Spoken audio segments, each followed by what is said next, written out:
સાબરકાંઠાના હિંમતનગરમાં બંધ મકાનમાં ચાંદી અને રોકડની ચોરી પરિવાર વતનમાં હતો ત્યારે તસ્કરો ત્રાટક્યા, તપાસ શરૂ। હિંમતનગરના ખેડ તસિયા રોડ પર આવેલા ગણેશ બંગલોઝમાં એક બંધ મકાનમાંથી ચાંદીના દાગીના અને રોકડની ચોરી થઈ છે। પરિવાર વતનમાં ગયો હતો ત્યારે તસ્કરોએ મકાનને નિશાન બનાવ્યું હતું। આ ઘટના અંગે એ ડિવિઝન પોલીસ સ્ટેશનમાં ફરિયાદ નોંધવામાં આવી છે। ફરિયાદી વિષ્ણુભાઈ ડાયાભાઈ પંચાલ, જેઓ ગણેશ બંગલોઝના મકાન નંબર 94માં રહે છે, જેઓ 2 દિવસ પહેલા પોતાના વતને ગયા હતા। આ દરમિયાન રાત્રિના સમયે અજાણ્યા તસ્કરો ઘરના દરવાજાનો નકુચો તોડી અંદર પ્રવેશ કર્યો હતો।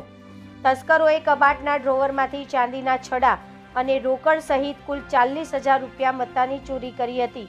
ચોરીની જાણ થતાં જ વિષ્ણુભાઈ પંચાલે હિંમતનગર એ ડિવિઝન પોલીસ સ્ટેશનમાં ફરિયાદ નોંધાવી હતી। પોલીસે ગુનો નોંધી તપાસ હાથ ધરી છે। ઘટના સ્થળે ફોરેન્સિક સાયન્સ લેબોરેટરી, FSL અને ડોગ સ્ક્વોડની ટીમો દ્વારા પણ તપાસ કરવામાં આવી રહી છે।